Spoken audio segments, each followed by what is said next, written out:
All right, friends. Tonight, we are diving into something a little more magical. No, not the kind of magic with fairy dust and perfect spells, but real, messy, unpredictable magic. The kind that starts when a nervous 11-year-old boards a train for the first time, clutching his father's advice like a lifeline, and wondering if he's going to mess everything up before he even gets there. Forget everything Hollywood sold you about castles and perfect robes. This is Hogwarts, as seen through the eyes of a kid who never asked to be famous by association. This is Albus Severus Potter's first year, and trust me, it's not as easy as it sounds. So, take a second to breathe, maybe dim the lights, let that soft hum in the background settle in, and let's get on that train together. Albus Severus Potter woke up far too early. Not because of excitement, well, not entirely, but because of a strange buzzing in his stomach that made sleep impossible. It wasn't butterflies. It was more like thunderclouds.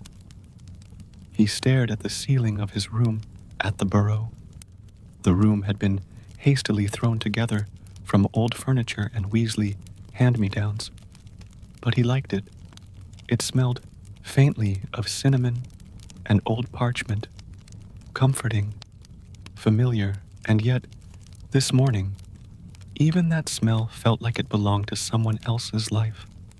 From downstairs, he could hear voices, his mum, Ginny, shooing James away from the toast, Lily giggling about something, and then Harry. Albus pulled the covers over his head like a shield. He knew his dad would come up soon, say something wise and perfectly timed, because that's what Harry Potter always did. But right now, Albus didn't want wise. He wanted normal. He wanted his heart to stop thudding like it was trying to escape. Sure enough, there was a knock at the door. Gentle, not too soon, not too late. Al? You up? Yeah, came the muffled answer from beneath the blankets. The door creaked open, and Harry stepped in, looking not like the savior of the wizarding world, but just like Dad. Sleep-rumpled hair, glasses slightly askew, holding 2 steaming mugs of tea. He sat on the edge of the bed without a word, and passed 1 mug to the lump of blankets. Albus peeked out. You made tea? Harry shrugged. It's what nervous first-years drink before getting on the train. It's tradition. Didn't I tell you that? You didn't mention it, Albus muttered, sitting up slowly. They sat in silence for a bit. The tea was slightly too sweet, but warm. I know you're worried, Harry said eventually. I was too. You weren't me, Albus replied, and it came out sharper than he meant. But Harry just nodded. You're right. I wasn't Harry Potter's son. I was just Harry. And that was hard enough. That landed like a soft thud in the room. Albus looked down at the swirling tea in his cup, the way it curved with the steam, like a tiny storm of its own. What if I end up in Slytherin? He asked quietly. Harry gave a small smile. Then Slytherin will have gained one of the best wizards I know. Albus rolled his eyes. You have to say that. You're my dad. I'm also right, Harry said. And besides, the hat takes choice into account. You sure? I'm living proof. Albus didn't answer. The tea had gone lukewarm, and the knot in his chest had loosened just a bit. Not gone, just manageable. King's Cross Station was buzzing in its usual chaotic way. Tourists dragging suitcases, people barking into mobile phones, pigeons strutting around like they owned the place. Albus clung to his trolley like it might disappear. The barrier to Platform 9 loomed ahead, nestled between the signs for Platforms 9 and 10. Ordinary, brick, yet magical. All right, Ginny said, brushing a lock of hair from Albus' forehead. You remember how to do this? He nodded. Walk straight at the wall, don't slow down. Exactly. Like you're absolutely sure you belong. James had already bolted through, dragging Lily behind him for fun. See you on the other side, Ginny called out. Albus took a deep breath. The moment felt like a drop off a cliff. He squeezed the trolley handles, shut his eyes, and ran. There was a flash of something not light, not quite sound, and then he was through. The platform was unlike anything else in the Muggle world. The scarlet steam engine of the Hogwarts Express let out a shriek, steam curling up into the air like ghostly dancers. Families bustled around, owls hooted in cages, and laughter rippled across the platform like bubbles in the wind. Albus looked around, breathless. Then he saw his dad come through the barrier, looking slightly out of place in the sea of kids and trunks. They made their way toward the train. Last-minute advice? Albus asked, trying to sound casual. Harry smiled. Just one. Don't be in such a hurry to know everything. Let it come to you. And trust yourself. Albus nodded, eyes prickling slightly. He wanted to say more, maybe even hug him again, but people were watching. So he said, thanks, and turned toward the train. The door was heavier than he expected. His arms were trembling as he hoisted his trunk up the steps, nearly tripping over his own feet. Then he was inside. The Hogwarts Express smelled like old leather, polished wood, and chocolate frogs. He wandered down the corridor, glancing into compartments already half full of laughing students. None of them seemed to notice the new boy with the Potter jawline and nerves for days. Finally, he found an empty compartment. He slid the door shut, sat down by the window, and let out a long breath. He was on the train. He was going to Hogwarts. The train jolted once, then twice, and began to roll forward. Albus leaned his head against the window and watched the platform blur into countryside. For a while, he just breathed. In, out, no expectations, no questions, no one asking what it was like being Harry Potter's son. He could almost imagine he was just Albus. The compartment door slid open suddenly. Albus sat bolt upright. Hey, mind if I sit here?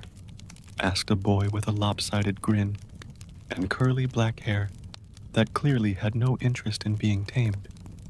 Albus hesitated. No, go ahead. I'm Scorpius. Scorpius Malfoy. Albus blinked. Malfoy? Like, yeah, that Malfoy. Don't worry. I'm not going to hex you. I'm trying to start fresh. Scorpius plopped down across from him and extended a hand. And you are? Albus. Potter.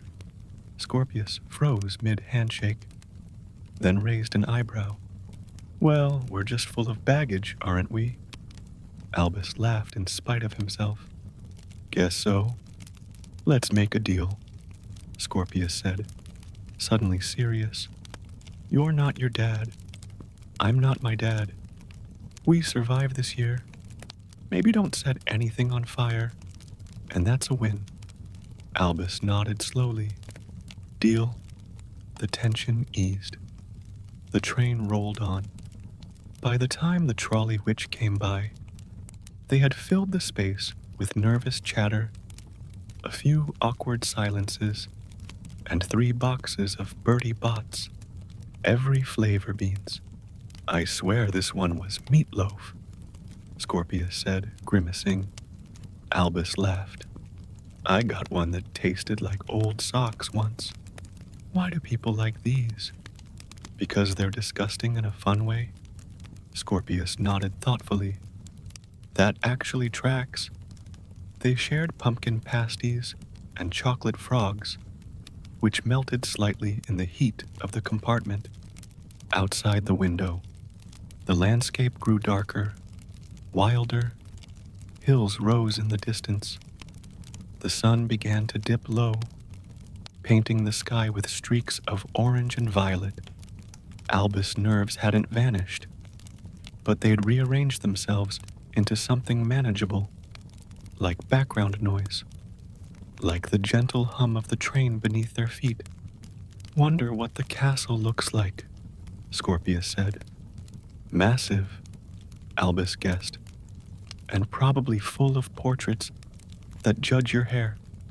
Great, Scorpius muttered, tugging at his curls. They both laughed, and for the first time all day, Albus didn't feel like he had to prove anything to anyone. He was just a boy on a train about to begin something new. The train began to slow. Voices buzzed in the corridors. Someone knocked into their compartment door yelling, "We're there! Robes on!" Albus and Scorpius scrambled into their black school robes, fingers fumbling with the fasteners. Do I look like I know what I'm doing? Scorpius asked, staring at his reflection in the glass. No, Albus replied. Perfect. The train pulled into a station lit by flickering lanterns. A massive man with a wild beard stood on the platform, holding a lantern and bellowing. First years this way. That must be Hagrid, Albus murmured. Hagrid? Scorpius asked. That's not a man. That's a walking mountain. They followed the stream of nervous 11-year-old onto the platform, where the smell of pine and lake water filled the air. Small boats waited by the black lake, glowing faintly under the moonlight. 4 to a boat, Hagrid called. Albus and Scorpius found an empty one, joined by a small girl with giant eyes, and another boy with a mop of red hair and freckles. Rose Weasley, the girl said confidently. And that's Hugo? Potter, Albus said. Weasley, she said, pointing at herself. Nice to meet you. The boat jerked forward on its own, gliding across the lake. The castle loomed ahead, tall towers, glowing windows, and shadows dancing behind ancient stone walls. It was magnificent. Scorpius leaned in and whispered, Well, this is it. Yeah, Albus whispered back. Here we go. The morning had finally arrived. The real morning. The one Albus had been dreading and dreaming about for months. The Potter house was alive with motion. Lily, running down the stairs 2 at a time. James loudly demanding to know who had taken his wand polish. And Ginny directing everyone like a seasoned general of magical chaos. Albus stood in front of the mirror, already dressed in his muggle clothes, trying to decide whether or not his ears looked too big. He tugged his sleeves, fidgeted with his collar, then gave up and grabbed his trunk. Harry appeared in the doorway with that same calm smile he always wore when things were going off the rails. Ready? Albus wasn't, but he nodded anyway. The trip to King's Cross Station felt like a blur, partly because of how fast Harry drove, and partly because Albus was mentally running through everything that could possibly go wrong. What if he got on the wrong train? What if his wand exploded? What if the Sorting Hat said, Actually, no thanks? Ginny was talking to Lily in the front seat about what they'd do afterward, maybe a nice lunch near Diagon Alley. Maybe some back-to-school shopping, but it all sounded distant to Albus. When they finally pulled into the car park, his hands felt ice cold. James had already jumped out, full of energy and mischief. "You're going to be fine," Ginny said softly, giving Albus' shoulder a squeeze. "Just remember, half the kids there are just as nervous as you." Albus wasn't so sure. Most of them probably had no idea what it was like to be a Potter. The station was packed, like always. Albus followed behind his parents, pushing his trolley, keeping his eyes glued to the back of his dad's coat as they wove through crowds of commuters and travelers. When they reached the barrier between platforms 9 and 10, James was practically vibrating with excitement. "See you at Christmas!" he yelled, and vanished through the wall like it was nothing. Lily gasped in delight, even though she'd seen it before. "Can I go next? Can I? Please?" Ginny smiled. "Not yet, Lily. Next year." Albus swallowed hard. It was his turn. Harry stepped beside him. "Together?" "Sure," Albus said, though his legs weren't sure at all. They leaned forward in unison and walked straight into what should have been solid brickenly to pass right through it. Platform 9 never failed to feel like stepping into another world. The thick steam from the Hogwarts Express curled around Albus' ankles as the scarlet train hissed and pulsed like a living beast. Owls hooted in their cages. Cats meowed. Trunks were being hoisted, dropped, repacked, and tripped over. It was chaos. Beautiful, magical chaos. And at the center of it, Albus felt like a pebble on a giant chessboard. His palms were sweating, and not just from the weight of his trunk. He felt eyes on him. Or maybe that was paranoia. Ginny kissed his cheek and brushed imaginary dust from his shoulders. "You're going to do great." James reappeared long enough to shout, "Don't get eaten by a Grindylow," before disappearing into the crowd again. "Helpful," Albus muttered. Harry crouched beside him as the train let out another puff of steam. "Albus," he said, and the world seemed to pause. Albus looked at him. "There's no right way to be a Potter," Harry said gently. "And you don't need to be me or anyone else. Just be you. You're more than enough." Albus wanted to believe him. He really did. But a knot still sat in his stomach like a coiled snake.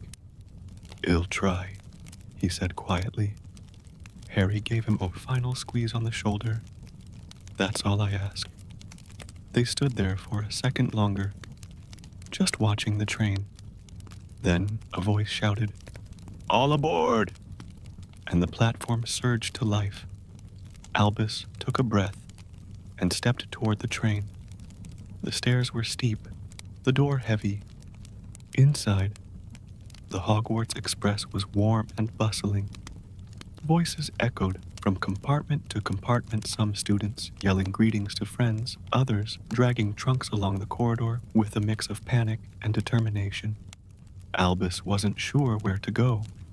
He passed one compartment with 3 older boys in Hufflepuff scarves, playing Exploding Snap.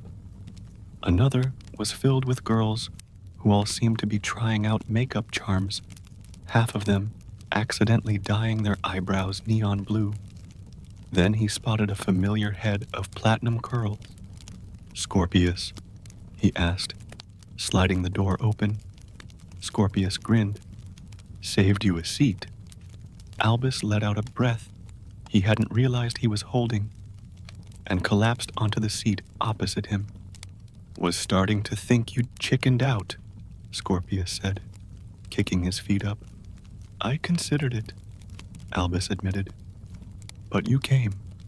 That's what matters." Albus glanced out the window. His parents were still on the platform, Ginny waving, Harry standing tall, but with a soft expression. He raised his hand, just slightly. Harry nodded in return. Then, the whistle blew. The train began to move with a sudden lurch. The platform slipped away, the figures of their parents growing smaller and blurrier through the steam. Albus leaned back in his seat, heart thudding. "Still think you'll be in Slytherin?" Scorpius asked. Albus didn't know. He didn't know anything. But for the first time, he didn't feel alone. "Maybe," he said. "Would that be weird?" Scorpius shrugged. "Not to me." They sat in silence for a moment, the train rattling beneath them. Then Scorpius leaned forward conspiratorially. "So, want to make a bet on who throws up first on the boats?" Albus burst out laughing. Maybe this wouldn't be so bad after all. The view from the train was pure magic. Hills rolled past like waves of green, dotted with sheep and crooked little cottages that looked like they belonged in a painting. Albus rested his chin on his hand, staring out the window, occasionally catching his own reflection, nervous eyes, messy hair, and that nose he always thought was too pointy. Scorpius had pulled out a tiny chessboard enchanted to stick to the table. Even as the train rocked gently, "You play?" he asked. "A bit," Albus said. "Perfect. I've only lost to myself 3 times this week." The pieces moved with irritated clacks, the knights snorting at each other, the pawns muttering under their breath like grumpy librarians. Albus managed to hold his own for a few moves, but Scorpius quickly gained the upper hand. "You're sneaky," Albus muttered. "Malfoy trait," Scorpius replied. "We're born to be underestimated." Just then, the compartment door slid open again. A girl with wild curly hair and large round glasses peered in. "Everywhere's full," she said. "Mind if I join?" Scorpius looked at Albus. "Sure," Albus said. Albus. This is Scorpius." She gave a crooked smile. "Cleo. First year. I nearly missed the train. My cat peed in my cauldron bag." "Promising start," Scorpius said, shifting over. Cleo plopped into the seat and pulled out a crumpled packet of fizz-fizzing Whizbees. "Want some?" And just like that, the compartment felt less like a pressure chamber and more like a bubble safe. Floating bubble filled with nervous kids, half-melted candy, and accidental friendships. As the sun began to set, the train grew quieter. The hum of conversation dropped to a murmur as nerves took over once again. Soon, they'd be at Hogwarts. Soon, everything would change. A voice echoed through the train. "We'll be arriving at Hogwarts in 5 minutes. Please leave your belongings on the train. They will be taken to the castle separately." Students scrambled to straighten their robes. Scorpius wrestled with his sleeves. Cleo wiped chocolate off her chin with a tissue that looked suspiciously like it had already been used.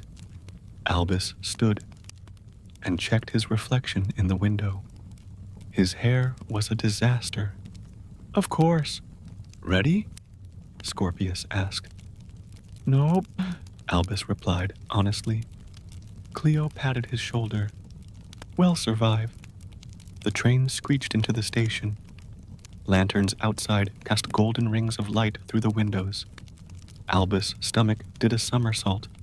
One last breath. They stepped off into the cool night air. A booming voice greeted them. "Furs years. Furs years this way." Hagrid towered over the students like a friendly hill, waving them toward the edge of the platform, where dozens of small boats bobbed in the black water. "4 to a boat," he called.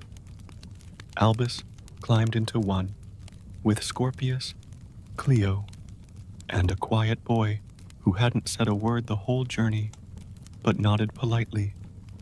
The boats pushed off on their own, gliding across the lake, and then the castle came into view. Albus forgot to breathe. It rose like a dream-tall spires, glowing windows, hundreds of years of stories written in stone and shadow. Reflections danced on the surface of the lake, stars hanging above like scattered diamonds. "Whoa," Cleo whispered. "Yeah," Albus said. Scorpius nudged him. "Still worried?" "Yes, but also maybe excited?" Albus smiled, the knot in his chest untangling just a bit. "Yeah, that too." The boats touched the far shore with a soft bump. Students climbed out with a mix of excitement and wobbling knees, some nearly toppling over as they stepped onto the wet stone dock. Torches flickered along the dark path, casting long shadows of nervous first-years as they followed Hagrid up a winding trail. The smell of moss and lake water lingered in the air, mixing with the occasional nervous giggle or quiet gasp. Albus walked beside Scorpius, trying not to trip over his own feet. Cleo was just ahead of them, muttering something about her cat getting lake water in its fur. The quiet boy who had shared their boat walked in complete silence, eyes wide with awe. Then the castle came into full view, towering over them, its stained glass windows glowing like a beacon against the night sky. "You're telling me someone lives in there?" Scorpius whispered. "I thought this was a school, not a haunted fortress." "It can be both," Albus whispered back. "Brilliant." They reached the great oak doors, massive and ancient. Hagrid knocked once, and the boom echoed through the stone walls. A few students jumped. The doors opened with a creak, revealing a tall witch in emerald robes and a stern expression that could probably silence thunder. "First years," she said crisply. "Welcome to Hogwarts. I am Professor Green. You will now be escorted to the Great Hall for the sorting ceremony. Please form a line." There was a shuffling of feet, some tripping over cloaks, others trying to look braver than they felt. Albus looked at Scorpius, who gave him a quick thumbs up and a grin. "Worst case scenario," he whispered. "You get turned into a ferret." "That happened once," Cleo said from behind them. "To your dad," Scorpius groaned. "I was hoping nobody here would know that." They entered the castle. The entrance hall was enormous, with a ceiling so high Albus was sure it had touched the clouds. Everything glowed candlelight, reflected off polished floors and shining suits of armor. The place smelled of old wood, parchment, and something faintly like cinnamon. Probably magic. Students whispered nervously as they waited by the large double doors to the great hall. "Do we have to fight a troll or something to get sorted?" someone asked. "No," said a girl with dark braids. "My sister said it's a hat. A talking one." "A hat?" Scorpius whispered to Albus. "That's somehow worse." Professor Green returned with a floating stool and an ancient, patched wizard hat that looked like it had seen far too much over the centuries. "Line up," she instructed. "When I call your name, you will come forward, sit on the stool, and place the sorting hat on your head." The room quieted. Albus swallowed hard. One by one, students were sorted, some quickly, others after what felt like hours. "Greystone, Leona, Ravenclaw, Thatch, Milo, Hufflepuff, Malfoy, Scorpius." Scorpius straightened his shoulders and walked forward, giving a tiny salute as he sat on the stool. The hat slipped down over his ears. There was a long pause. the hat said thoughtfully. Clever, loyal, but sharp. You have ambition. Slytherin. Scorpius grinned as the table on the far left erupted in applause. Albus' stomach flipped. Potter, Albus! Whispers ran like wildfire through the room. He walked forward on shaky legs, feeling every eye burn into him. He sat. The hat dropped over his vision, and the world vanished. Well now, the hat murmured in his ear. Another Potter, but not like the others. No, you're different. Albus said nothing. You could do well in Ravenclaw, or Gryffindor, of course. But there's something else in you. Determination, curiosity, a hint of defiance. Interesting. Albus' heart was pounding. Not Gryffindor, he whispered. Please. You want something different. You want to define yourself. Yes, I see. Well then, better be Slytherin. The hat was lifted off, and for a moment, silence. Then, polite applause from the Slytherin table. He walked over slowly, unsure if this was triumph or disaster. Scorpius scooted over. Room for one more misfit, he said. Albus sat down, and just like that, he was a Slytherin. Dinner in the Great Hall was unlike anything Albus had ever seen. The enchanted ceiling reflected the night sky perfectly. Glimmering stars scattered across deep blue, with a full moon hanging low like a silver coin. Floating candles filled the space with a warm golden glow, and 4 long tables stretched from end to end, already buzzing with voices and clinking goblets. The sorting ceremony had finished. Students now passed around platters, stacked with roast chicken, mashed potatoes, buttered peas, and what Albus swore were sausages enchanted to sing. If left untouched for too long, he filled his plate cautiously. Cleo, who had also been sorted into Slytherin, sat across from him with mashed potatoes on her nose. Don't ask, she said. The gravy boat attacked me. Scorpius was inhaling Yorkshire pudding like he hadn't eaten in a week. I didn't think Slytherins were this fun, he said, mouth full. A tall, elegant girl with dark hair and a prefect badge turned toward them. That's because you've been listening to Gryffindor propaganda, she said. We're perfectly decent. Until exams. Cleo raised her glass. Too decent and devious. They clinked cups. Albus really laughed for the first time since this whole thing had started. After dessert, which featured treacle tart, chocolate gâteau, and an animated fruit salad that tried to escape its bowl, the headmistress stood. Professor Sinclair was tall, gray-haired, and had eyes that made you sit up straighter just by looking at her. Welcome to another year at Hogwarts, she said in a voice that echoed without amplification. To our returning students, may your studies be fruitful. To our new students, may you find your place, your people, and your purpose. She paused, letting her gaze sweep the room. And please, for the love of Merlin, stay out of the Forbidden Forest. That is not a metaphor. A wave of laughter spread through the students. Now, off to your common rooms. Prefects, lead the way. The Slytherin prefects stood, gesturing for the first years to follow. They wound through a series of torchlit corridors, down cold stone steps, and finally to a wall that shimmered faintly. One of the prefects whispered something. Albus couldn't quite hear what, and the wall parted, revealing a sleek, green-lit room. The Slytherin common room was underwater. No, really one wall was a giant window looking straight into the lake. Shadows of fish drifted past.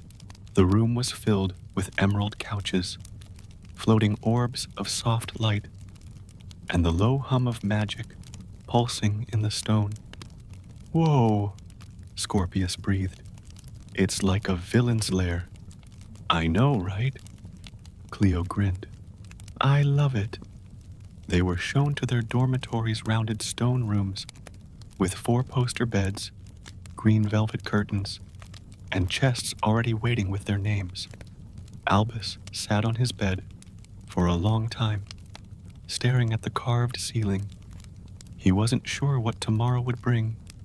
He wasn't sure who he was going to be yet. But tonight, for the first time in a long time, he didn't feel like he had to be anyone else. Just Albus. And maybe that was enough. As they unpacked their trunks and changed into pajamas, the dormitory filled with soft chatter, the rustling of robes, and the occasional yawn. Albus sat on the edge of his bed, running his fingers over the carved initials in the wooden frame traces of students long gone. Perhaps even legends now. Cleo had claimed the bed closest to the underwater window and was pressing her face against the glass. There's a squid out there, she whispered. I swear it winked at me. Scorpius flopped onto his bed, arms wide. This is definitely better than home. No house elves giving me pity looks. Albus smiled, but his mind still spun. The day had been a whirlwind sorting, feasting, friendships forming in the blink of an eye.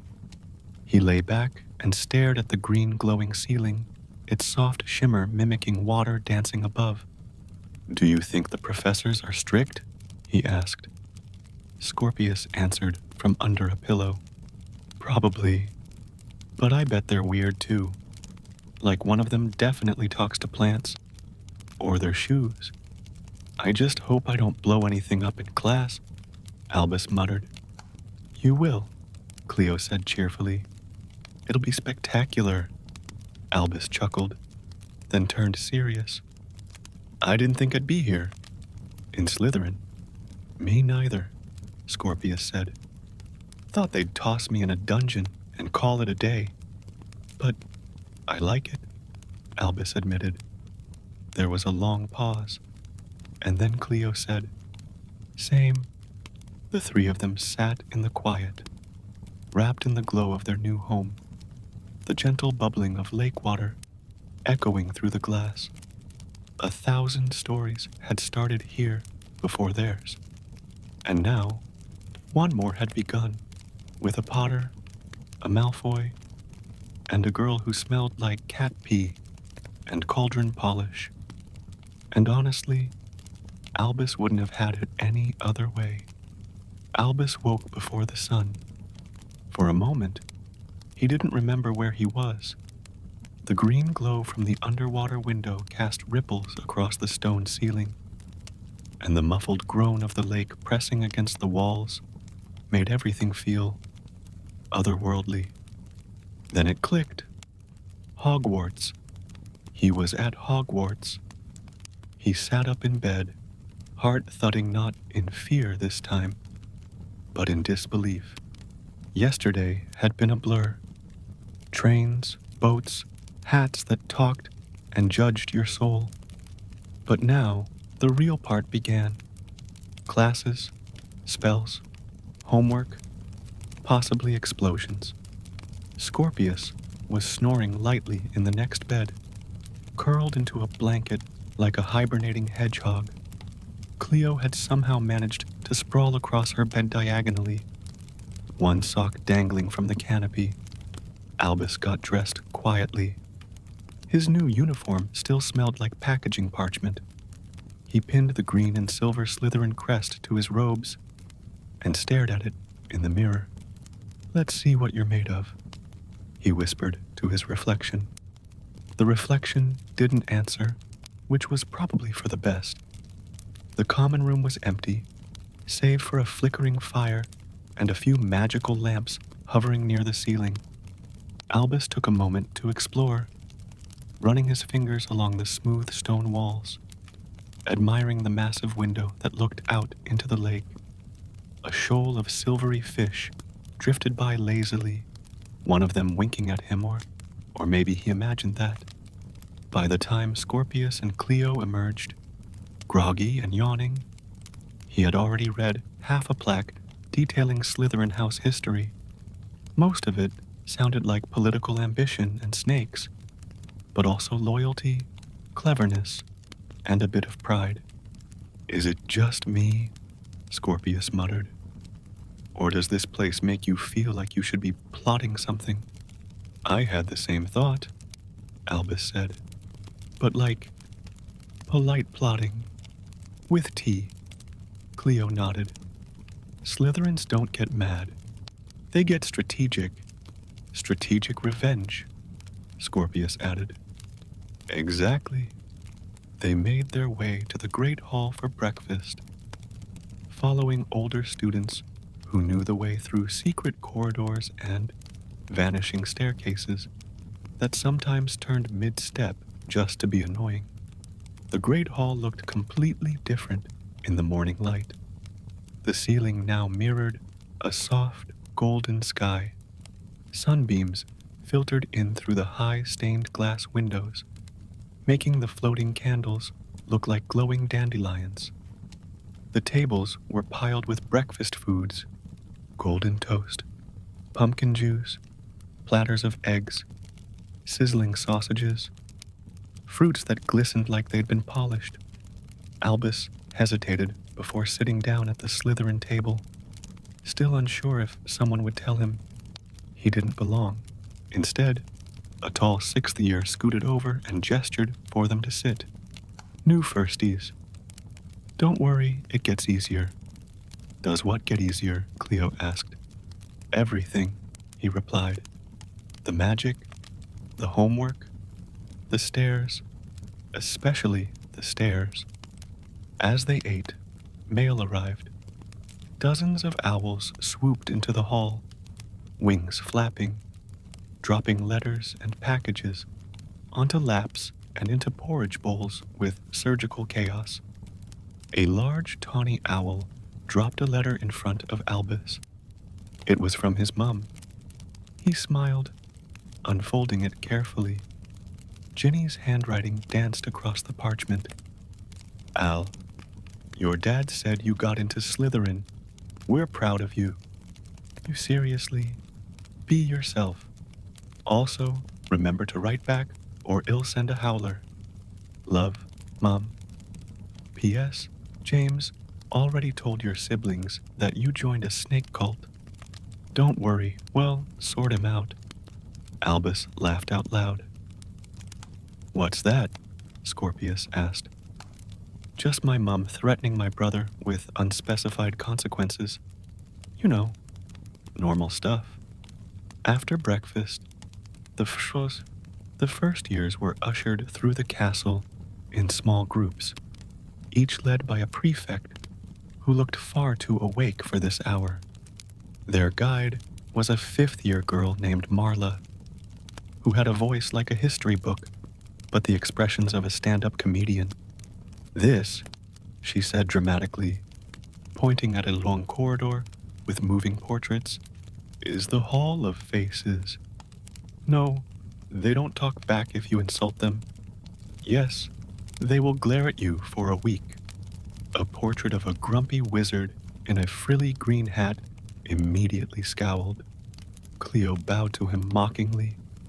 They passed classrooms where cauldrons were already bubbling, and shelves lined with crystal vials sparkled in the morning sun.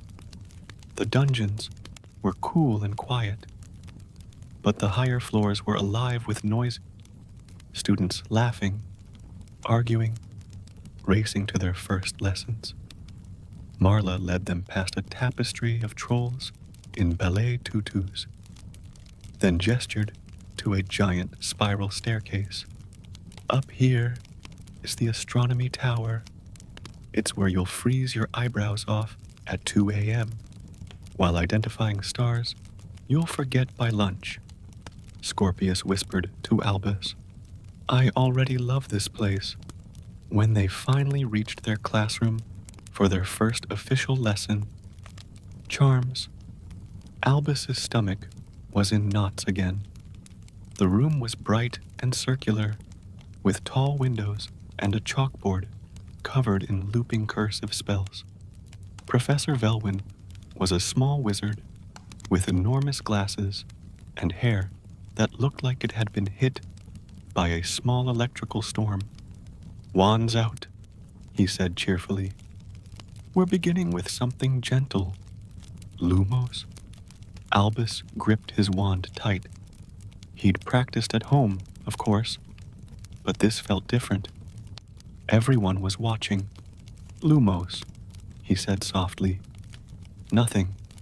He tried again, adjusting his grip. "Lumos." A tiny flicker of light sparked at the wand's tip. Then, pop! It vanished. "Close," said Professor Velwyn. More intent, less fear. Magic responds to confidence. Albus took a breath, straightened his back, and tried once more. Lumos. This time, the light stayed soft, steady, no sparks. Across the room, Cleo's wand shot a beam that accidentally blinded Scorpius. "My retinas!" he yelped, dramatically flopping to the floor. The class dissolved into laughter. By the end of the day, Albus was exhausted but buzzing with energy. They'd learned their dormitory passwords, met the potions master, who wore goggles and smelled like burnt toast, and gotten lost twice.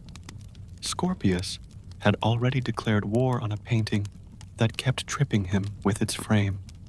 As they walked back toward the Slytherin common room, Cleo asked, "Still feel like you don't belong?" Albus shook his head. "No, I think. I'm exactly where I'm supposed to be." Scorpius clapped him on the back.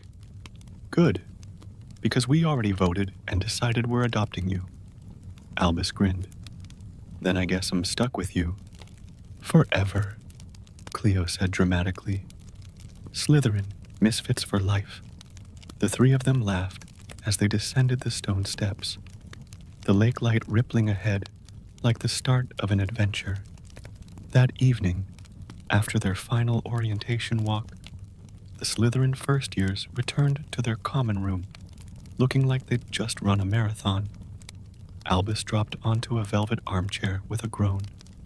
"My legs forgot how to work," he muttered. "You need stronger ankles," Scorpius said, collapsing onto the rug like a fainting actor. Cleo, who had somehow not broken a sweat all day, pulled a shimmering deck of enchanted cards from her pocket. "Anyone up for a game of Fire Goblin?" "What's Fire Goblin?" Albus asked suspiciously. "A game of speed, luck, and singed eyebrows." Scorpius immediately sat up. "Deal me in." They played until Cleo's cards started smoking, and one of them tried to bite Scorpius. A passing prefect confiscated the deck with a warning glare and muttered something about first years always setting things on fire before bed. Afterward, they sprawled near the lake window, watching moonlight drift through the water. "Did you notice the ceiling in Charms class?" Cleo asked suddenly. "It looked like it had burn marks." "That's not surprising," Albus said. "I was half sure I'd catch my sleeve on fire when I finally lit my wand." "You looked confident, though," Scorpius said. "I panicked and lit my own foot. You didn't." "Okay, metaphorically." They laughed, and the sound echoed off the stone, bouncing warmly around the room. A group of second years wandered by, carrying piles of books and muttering about transfiguration homework. One paused and looked at Albus. "Potter, right?" Albus froze. "Yeah, you're not what I expected." The second year smiled, then walked on. Albus blinked. "Was that good?" Scorpius shrugged. Mystery is better than reputation. Cleo nodded. Let them figure you out on their own terms. That's what we're all doing, isn't it? Albus looked around the common room, the dancing lights, the ancient tapestries, the shifting shadows of fish gliding by. This place, strange and new as it was, already felt more like home than anywhere else had in months. He reached into his bag and pulled out a notebook. What's that?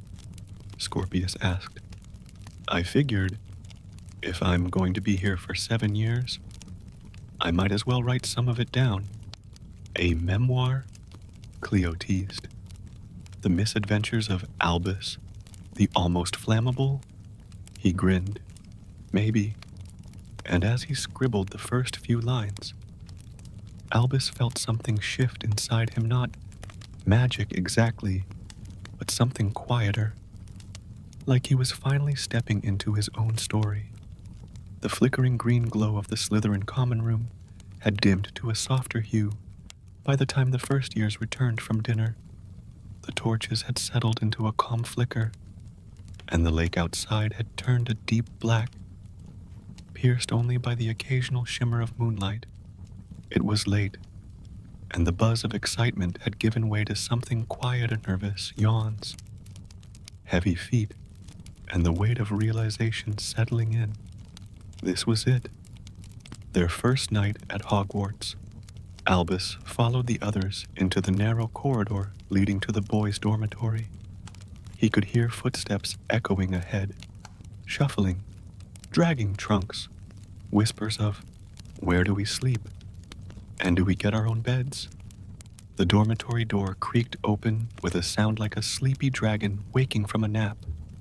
Inside were 5 beds arranged in a circle.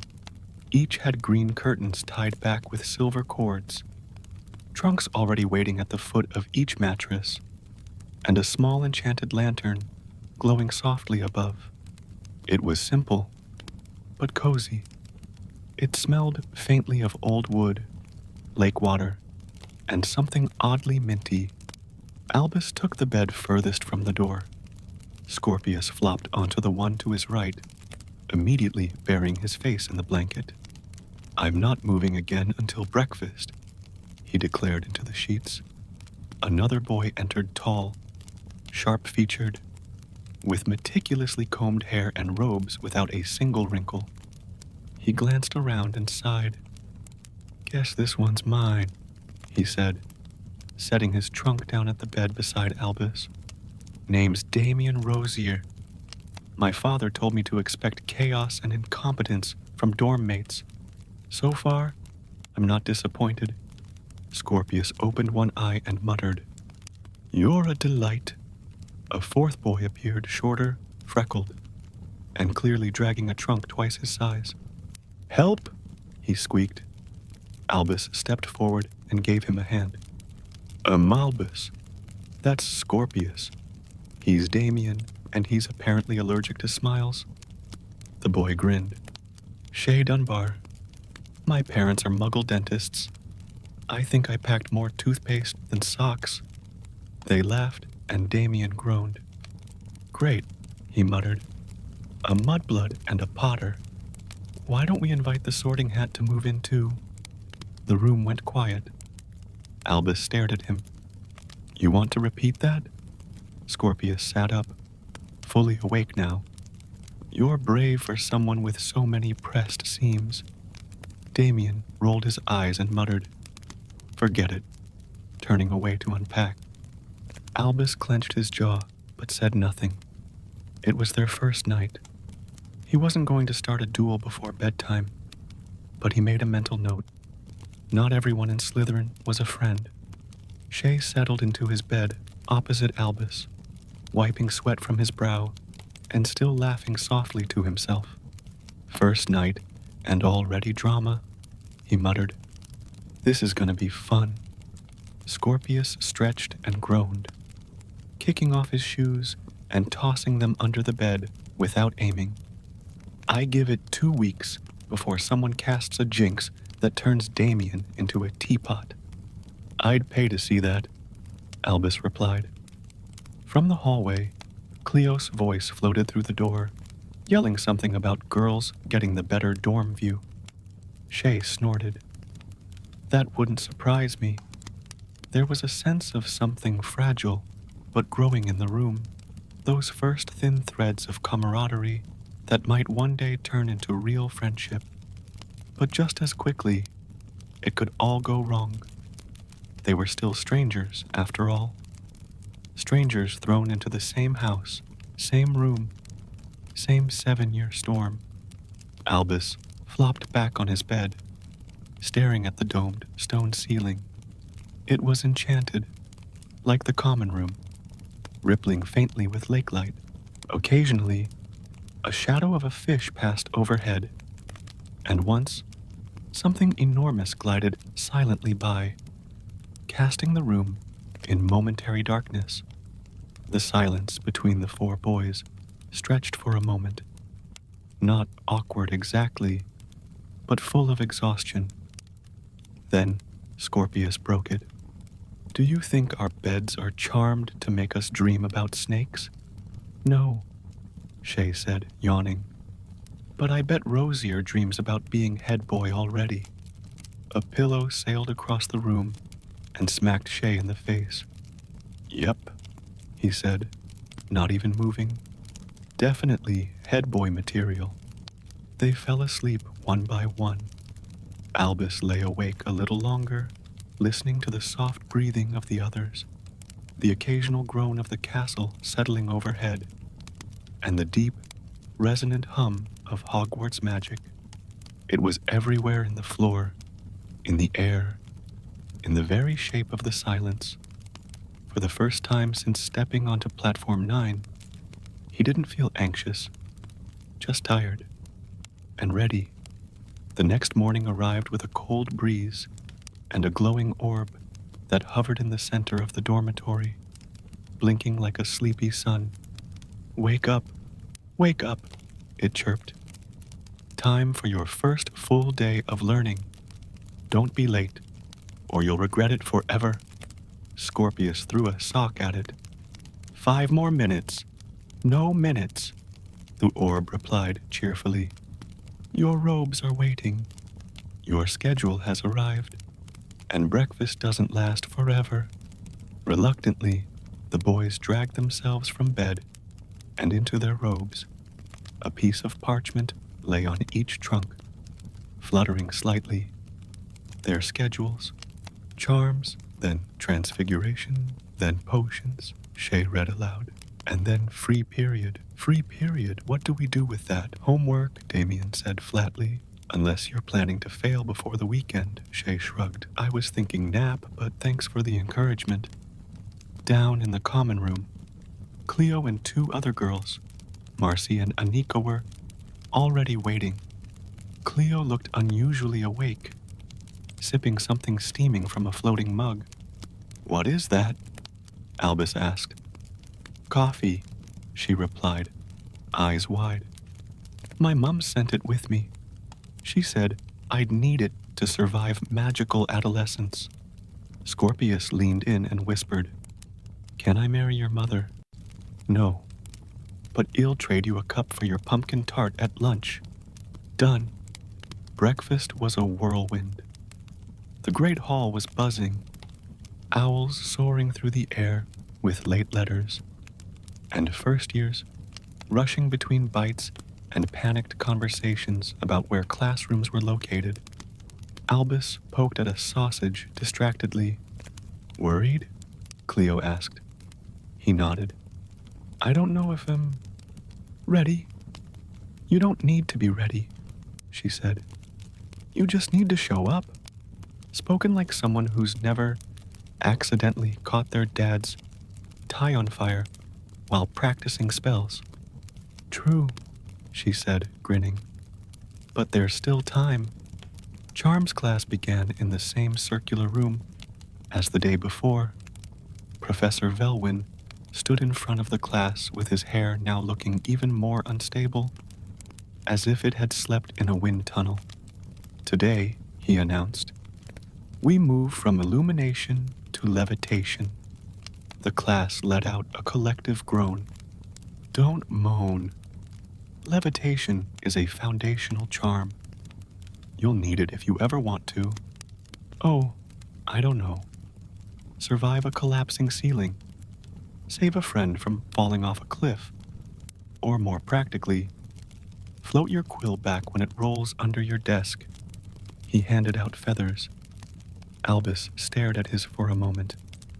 Wingardium Leviosa, he tried, swishing and flicking as had been taught. The feather trembled, and then launched itself into Scorpius' eye. Ow! You trying to pluck me? Sorry, Professor Velwyn gave a delighted clap. Excellent. Painful, but effective.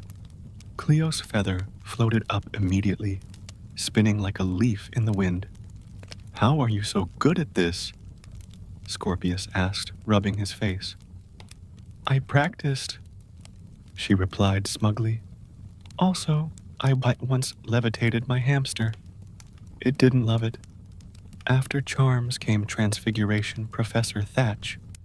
Stern and elegant, with ink-stained fingers and a habit of muttering to her own wand, she made a beetle turn into a button with a flick. Simple, effective. Now you try. Albus stared at his beetle. It stared back. Sorry about this, he whispered, then jabbed his wand. The beetle turned into half a button. It was still buzzing. Scorpius managed a full button, though it vibrated when he touched it. Damien, of course, achieved a flawless transformation. He gave a smug little nod when Professor Thatch praised him. Albus caught Shay's eye and rolled his own. After lunch, where Scorpius surrendered his tart as promised, they trudged to potions in the dungeons. The classroom was dark and cool, with rows of cauldrons and jars that looked suspiciously alive. Professor Croft, their potions master, was a large, silent man who wore tinted goggles even indoors. He didn't speak much, just handed out instructions and watched them like a hawk. Their assignment, a simple warming draft. By the time class ended, Cleo's cauldron had boiled over in pink foam, Shay had sneezed his into green smoke, and Albus had turned a faint lilac that the professor nodded at approvingly. Not bad, Croft grunted. Albus felt like he'd won the house cup. Back in the common room that night, everyone was tired but buzzing. Albus sank into a chair, still thinking about the moment the potion changed color, how something simple had felt so powerful. You did all right today, Damien said, walking by. Albus looked up, surprised. Thanks. Damien paused. You're not what I expected. Neither are you. They nodded at each other, grudging, distant, but better. The second full day at Hogwarts began with foggy windows, aching feet, and a schedule that looked like a coded map written by a caffeine-addicted goblin. Albus stared at his parchment, trying to make sense of the criss-crossing class blocks and squiggly professor names. Who thought combining ancient runes with broom safety on the same day was a good idea? Scorpius groaned, eyes barely open. It's Hogwarts, Cleo replied, already wide awake and scribbling notes in the margins of her planner. Chaos is tradition. Shay was attempting to use a hair-smoothing charm that only made his head puffier. Does my hair look explosive? You look like you lost a duel with a cloud, Albus said. They all laughed, except Damien, who was reading a thick book labeled Advanced Magical Etiquette for the Elite. I swear, Scorpius muttered, if he calls me common one more time, I'm transfiguring his quill into a dancing ferret. Their first class of the day was herbology held in a greenhouse that smelled like wet socks and dragon dung. Professor Pumphrey, a distant cousin of the famous nurse, was a woman with a wild gray bun, boots caked in dirt, and a laugh that sounded like a sneeze in reverse. Today we're starting with puff shrooms, she announced cheerfully. Don't squeeze them unless you want to turn purple and smell like beetroot for a week. Scorpius immediately squeezed one. It exploded in a cloud of purple dust. Pomfrey cackled. That'll teach you. Scorpius coughed, now visibly mauve. Totally worth it. Albus puff shroom twitched in its pot like it was ready to bolt. He tried to hold it still with one hand and loosen the soil with the other, but it bounced and slapped him directly in the nose. Oh, bloody thing bit me. You're supposed to sing to it first, Cleo called helpfully. They like lullabies. What? Just hum something soft. So Albus hummed a lullaby off-key. Panicked and miraculously, the plant stilled. Scorpius blinked. Mate, you just soothed a mushroom to sleep. I think I'm a puff shroom whisperer. After herbology came history of magic, arguably the only class where no one feared explosions, but everyone feared falling asleep. The ghost of Professor Binns floated into the room 5 minutes late, still looking half asleep himself. Today, he began, in a voice like someone trying to read bedtime stories underwater, we will cover the goblin rebellions of 1612. Albus blinked once, twice, gone. He snapped awake 20 minutes later with ink on his cheek and Cleo's notes crammed onto his desk. Are you drooling? She whispered. No, he whispered back. He was. Meanwhile, Scorpius was balancing his quill on his upper lip like a mustache. Damien was the only one actually taking notes. The afternoon brought Defense Against the Dark Arts, arguably the most anticipated class of all. The classroom itself was dimly lit with torches that flickered even when there was no breeze.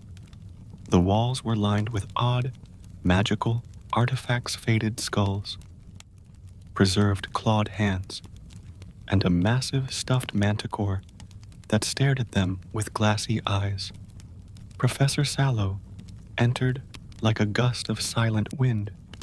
She was tall, pale, and wore a coat that looked stitched from a dozen different beasts. Her eyes missed nothing. She didn't speak for a moment, just walked slowly past each student, eyes scanning, evaluating. Albus felt like she could see every embarrassing thought he'd ever had. Then she stopped at the front of the class. You are not here to play with light shows and fairy dust, she said. Her voice was calm, but sharp enough to cut bread. You are here to learn how not to die. Several students shifted uncomfortably.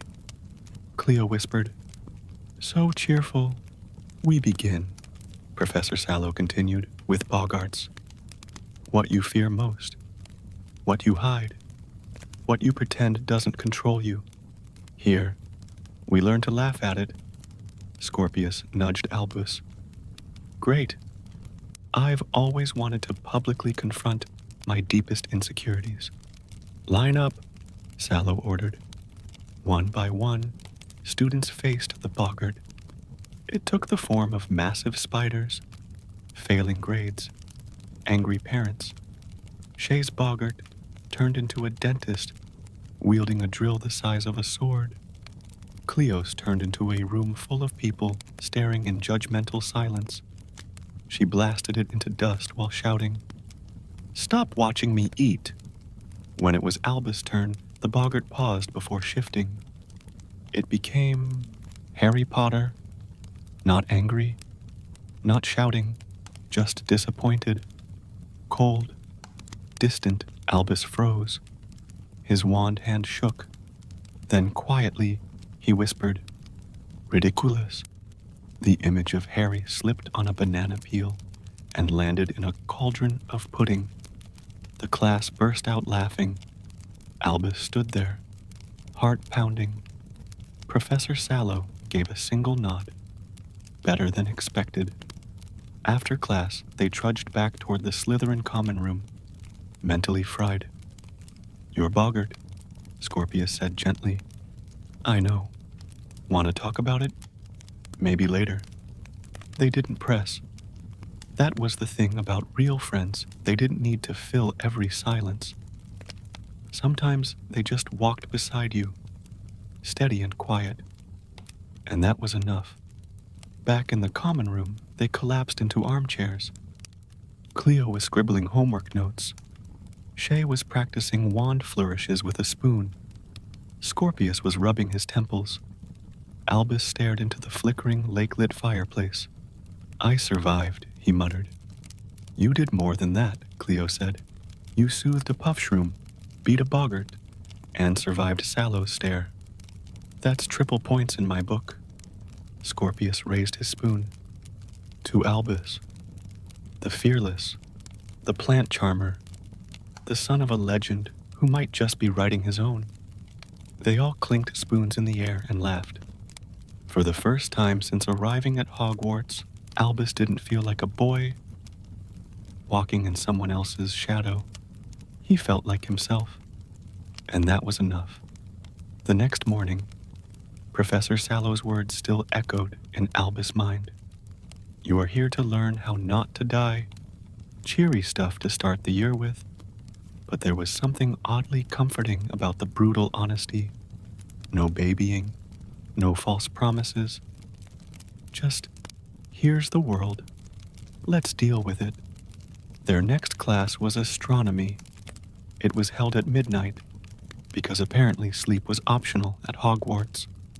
Wrapped in cloaks and scarves, the students climbed what felt like 1,000 steps to the top of the astronomy tower. The sky was clear, the stars sharp and brilliant above them. Professor Zanya waited at the top, perched on the edge of a telescope stand, like a large black crow. Her robes shimmered like constellations, and her voice was low, melodic. "Tonight," she said, "we track the movement of Mars and the tremble of Saturn's rings." Shay whispered, "Tremble? Planets tremble now?" Scorpius grinned. "You should see Uranus." Cleo smacked his arm. "We're trying to learn. Just trying to lighten the galaxy," he replied innocently. They each took turns adjusting the telescope, copying down star positions on parchment that flapped in the breeze. The cold crept into their fingers, but no one wanted to leave.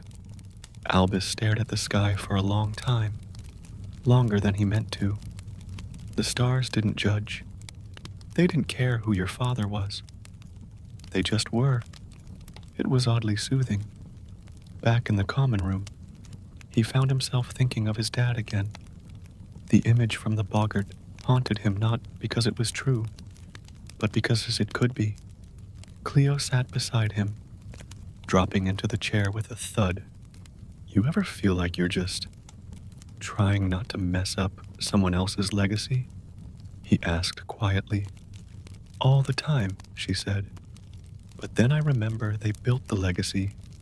I get to build the future." Albus smiled. That was almost poetic. "He'll try to be more annoying tomorrow." Later that night, when everyone else had gone to bed, Albus stayed up writing. Not homework, just thoughts. What scared him? What thrilled him? The names of new friends. The tiny moments that would have slipped away if he didn't catch them. He wrote about the puff shroom and the pudding and the stars. He didn't know if he was a great wizard. He didn't know where he'd end up in the grand story of Hogwarts. But he knew this. He was here. And he was trying. And maybe, just maybe, That was a kind of magic, too. The next morning came too fast. The enchanted dormitory ceiling slowly brightened, mimicking a dawn that was much too enthusiastic for how tired they all felt. Albus sat up in bed, hair a mess, and groaned. I think I dreamed about puff shrooms, singing lullabies. Scorpius stretched and cracked his neck. Could be worse. I dreamed Damien became minister for magic and banned humor. Tragic, Cleo said from the doorway, already dressed with a piece of toast floating beside her. They got ready in half silence. The kind that happens between friends who are starting to feel like roommates, like a little team in a castle full of chaos. As they walked to breakfast, Albus glanced around at the faces of other students from different houses, faces that were slowly becoming familiar. He saw a girl from Hufflepuff who always spilled ink on her nose, a Ravenclaw who never looked up from his book, even while walking, and a Gryffindor boy who winked at every person he passed. Everyone here was carrying something. Hopes, fears, maybe even a boggart or two. He realized something important. He wasn't the only one trying to prove himself. Everyone was. When they sat down at the long Slytherin table, Cleo held up her goblet. To surviving week 1, she said. To future mischief, added Scorpius. Albus raised his toast. And to not getting eaten by the staircases. They clinked and laughed. And just like that, the second week began. The first Saturday at Hogwarts arrived like a gift, wrapped in golden sun. For the first time all week, there were no classes, no rushed breakfasts, no tripping over staircases that moved without warning. The castle breathed differently, less pressure, more curiosity. Albus Severus Potter woke up to the sound of the lake lapping gently outside the window of the Slytherin dormitory. Pale blue light filtered through the green glass, painting soft ripples on the stone ceiling above him. He rolled over, blinking against the early morning stillness. Scorpius was already awake, sitting cross-legged on his bed with a book balanced on his knees, and his wand lazily floating a quill above the page. You're up early, Albus muttered, voice thick with sleep. I'm perfecting my signature, Scorpius replied. For autographs? Once I'm famous, I don't want to be unprepared.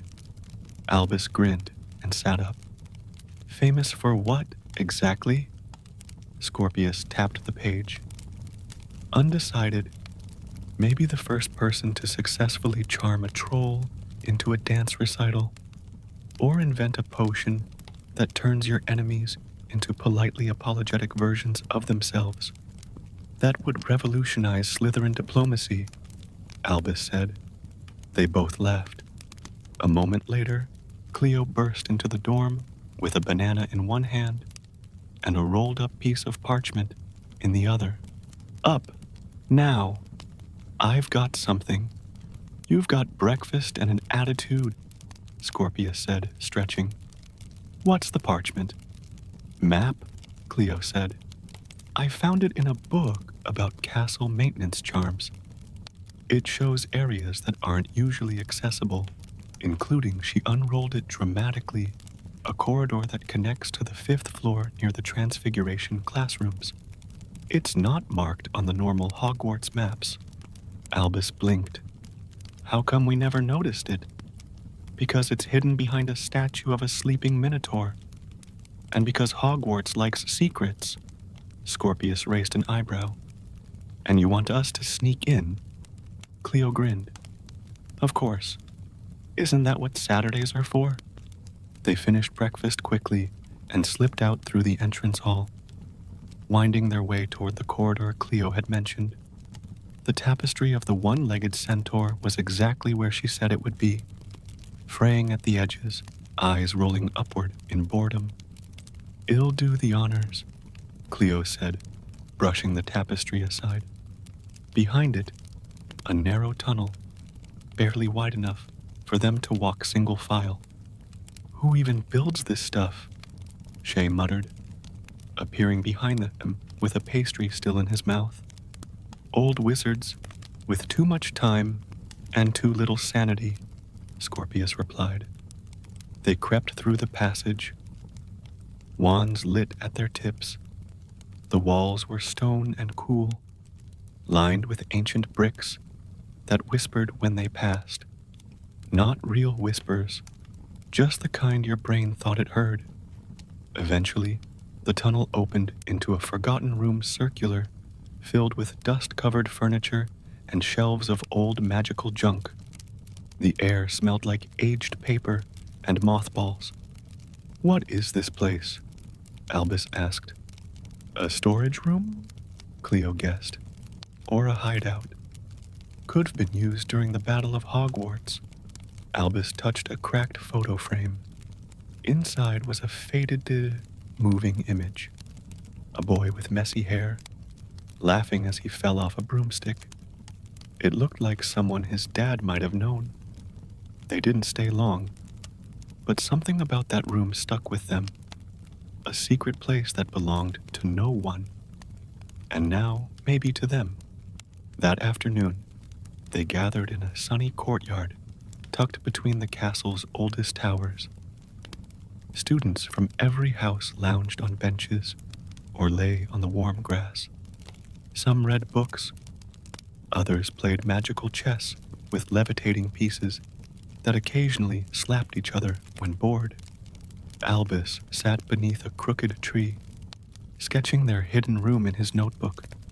Across from him, Cleo was transfiguring pebbles into beetles and back again, while Scorpius leaned against the tree, sunglasses on enchanted ones that shifted tint depending on magical energy in the air. "You realize we're becoming extremely suspicious," Scorpius said lazily. "In what way?" Cleo asked, watching a beetle scuttle away. "You and your illegal maps, Albus and his secret notebooks, me looking this cool on a school lawn. People will start to think we're plotting something." "We are," Albus replied without looking up. "We're plotting to have the most interesting first year Hogwarts has ever seen." Scorpius smirked. "That's the spirit." Just then, a voice called, "Oi, Potter!"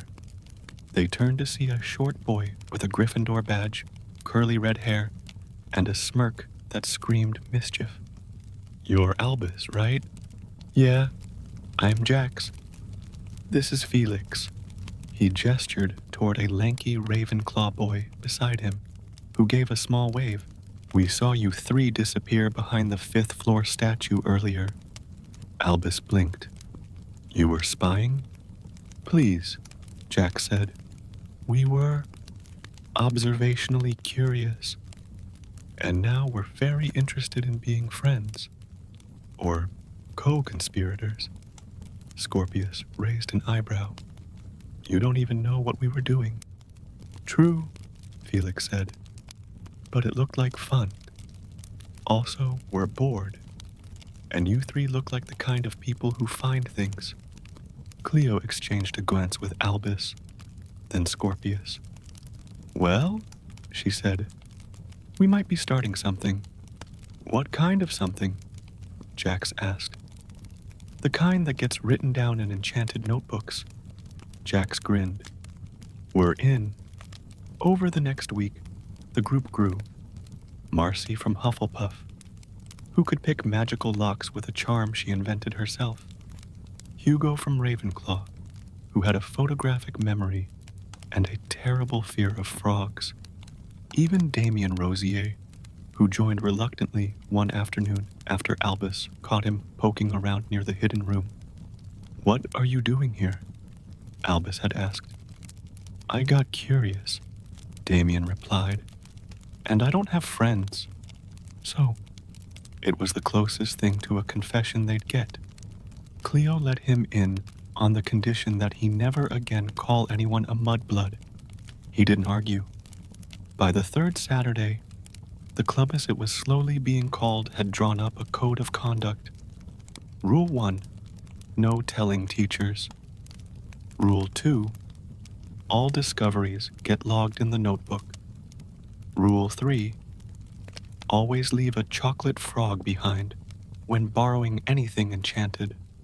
Scorpius wanted to add Rule 4, never trust a talking chair, but no one took him seriously. Until, of course, a talking chair bit Felix during a midnight exploration of the Charms Wing. Then they wrote it in ink and circled it twice. The club's unofficial name became the Knock Society. Albus had scribbled it absent-mindedly at the top of the notebook one night, and somehow it stuck. It didn't mean anything particular, just the idea of something hidden, quiet, shadowed, not dark in an evil way, but secretive in the best way, mysterious, clever. Like them, they didn't meet at regular times, sometimes before breakfast, sometimes during lunch, and often late at night when the castle felt like it belonged only to the brave and the sleepless. They didn't always sneak through passages or dig up magical relics. Sometimes they just talked about things they missed, things they feared, the weight of family names and expectations. Albus found it oddly easy to talk to Jax about his dad, or to Cleo about feeling out of place, even when surrounded by friends. Even Damien, once so cold and sharp, started offering awkward compliments. "I suppose your potion wasn't terrible," he told Shay one day in the dungeons. "Thanks?" Shay blinked. "You didn't explode anything. Low bar, but well done." Damien's way of being kind was unique. One evening, as the Knock Society gathered in the hidden room, Cleo unrolled a fresh piece of parchment. "I think it's time we started building something, not just exploring." "Like what?" Felix asked. "Something permanent. A spell, a charm, a magical project.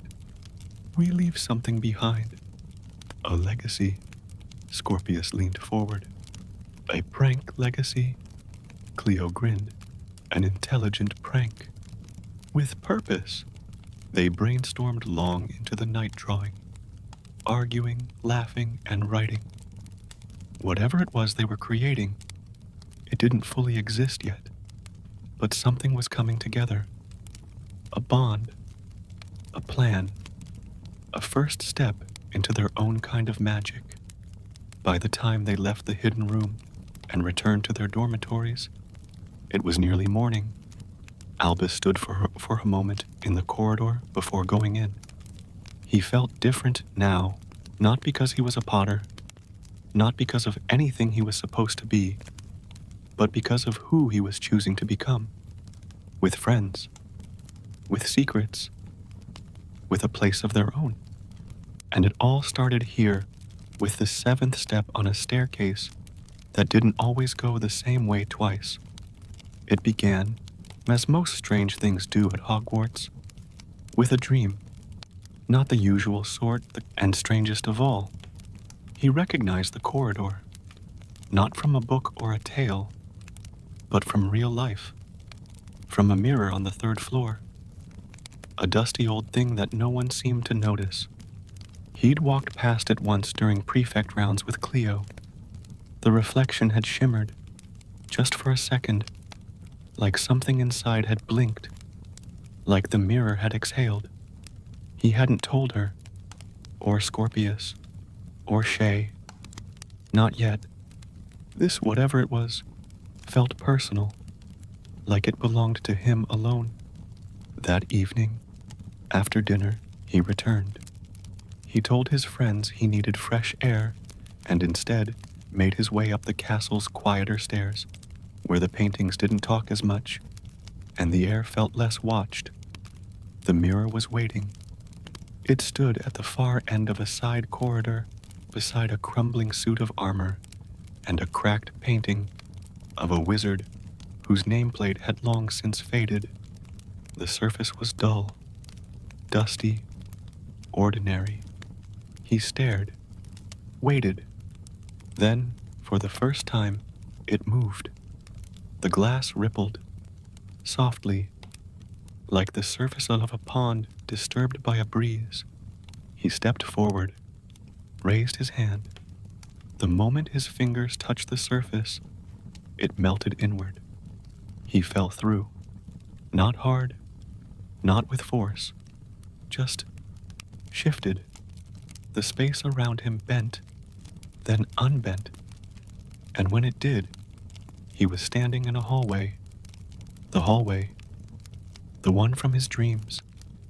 Same walls, same faint hum beneath the floor, same light that didn't seem to come from anywhere but existed, all the same.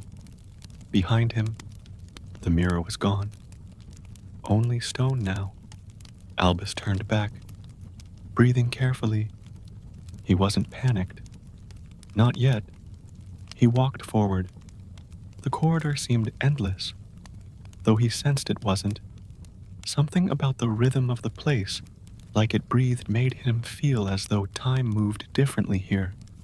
He passed by doors, dozens of them, all identical. Smooth stone, no handles, no seams. Then, without warning, one disappeared, vanished into mist. And in its place, an opening. He stepped inside.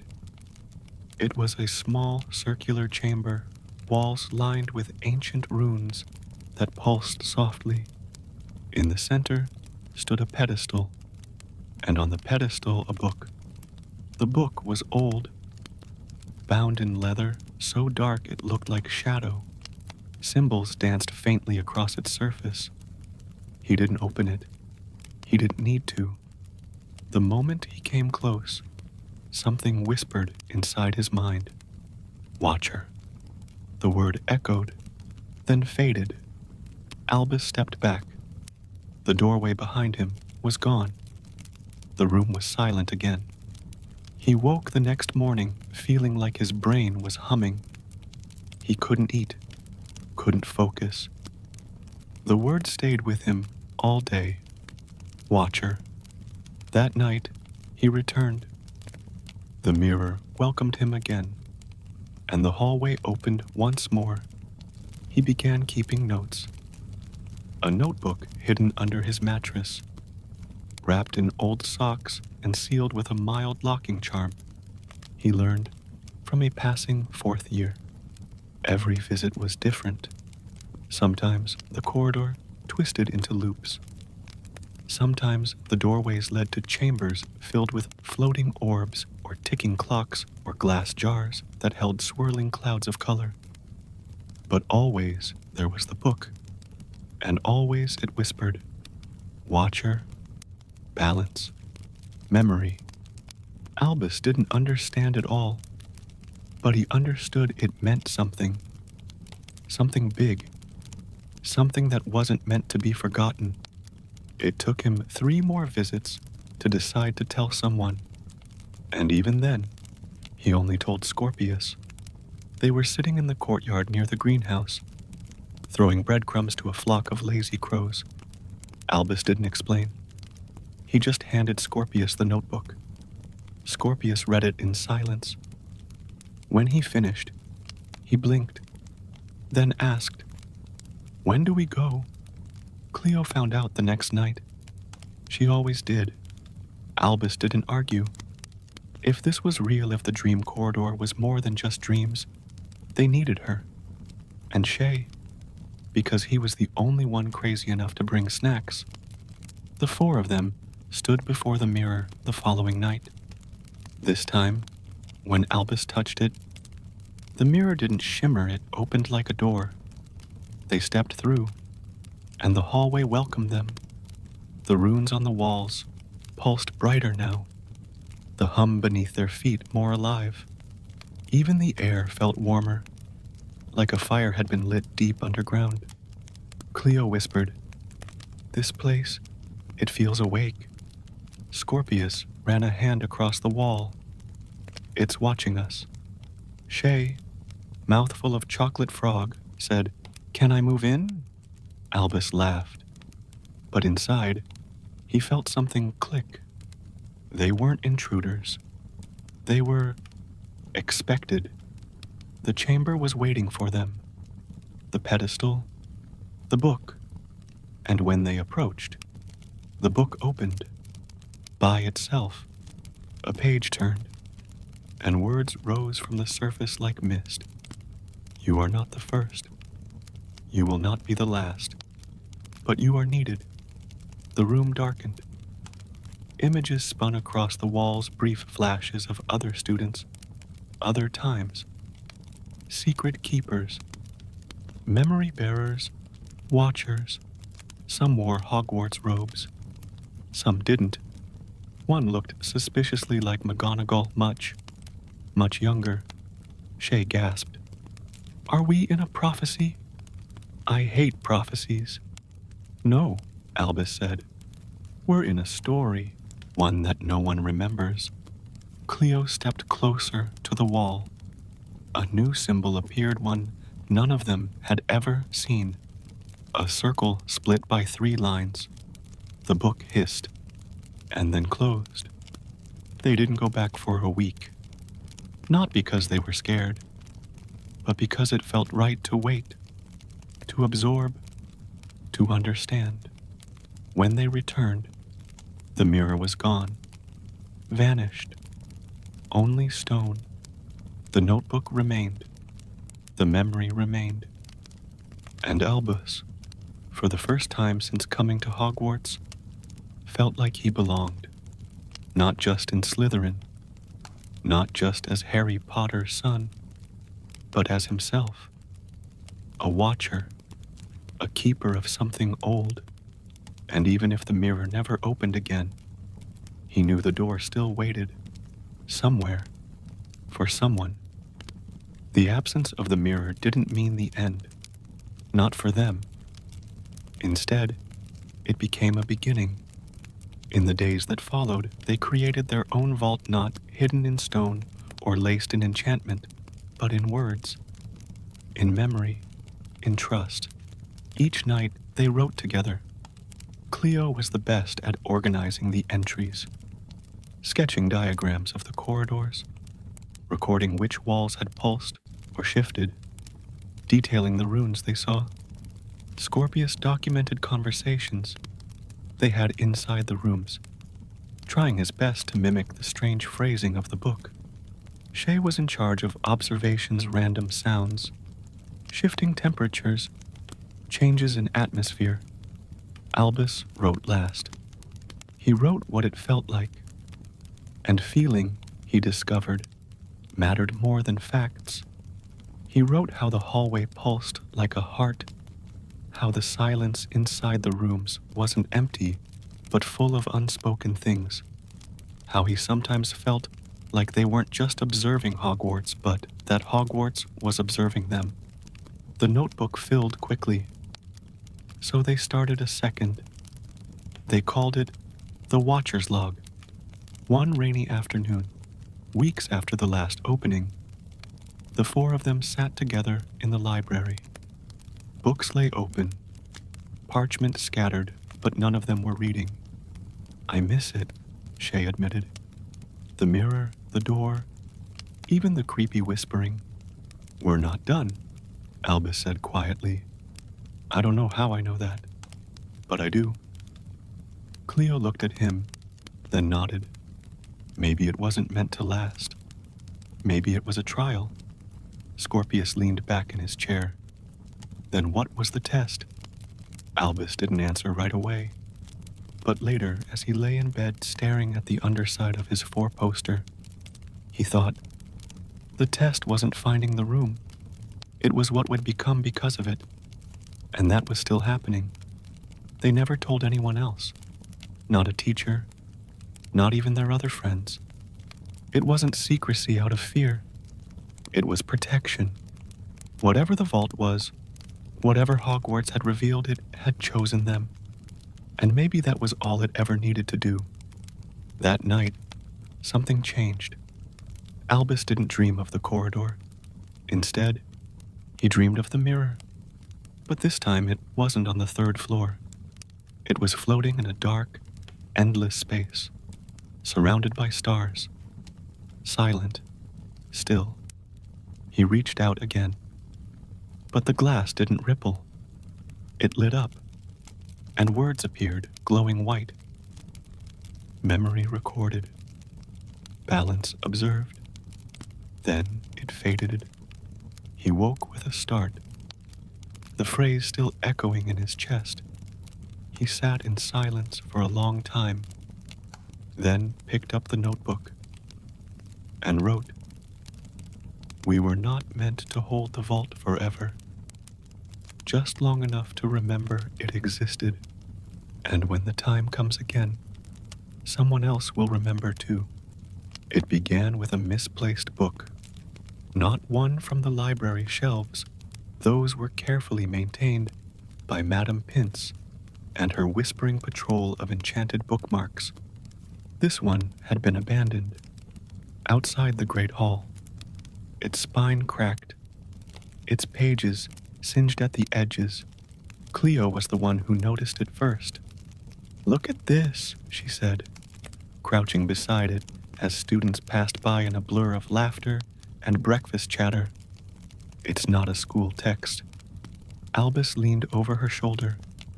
The parchment was thick, yellowed, but the ink was vivid, almost too vivid. The diagrams inside pulsed faintly, not magically, but as if the book had been breathing recently. Scorpius joined them, toast still in his hand. "That thing looks like it was sneezed out by the restricted section." Shay crouched beside them and poked a corner. "Guys, that's a map." They all leaned in. There it was, sketched in heavy black lines.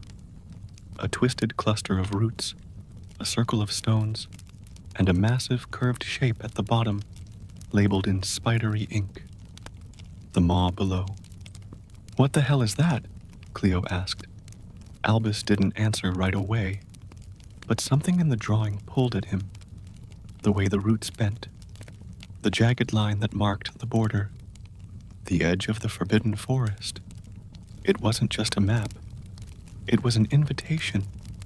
They met that night in the common room. Albus had copied the page into his notebook by hand, careful to replicate every detail, every twisting line, every faded rune, every strange little mark tucked into the corners.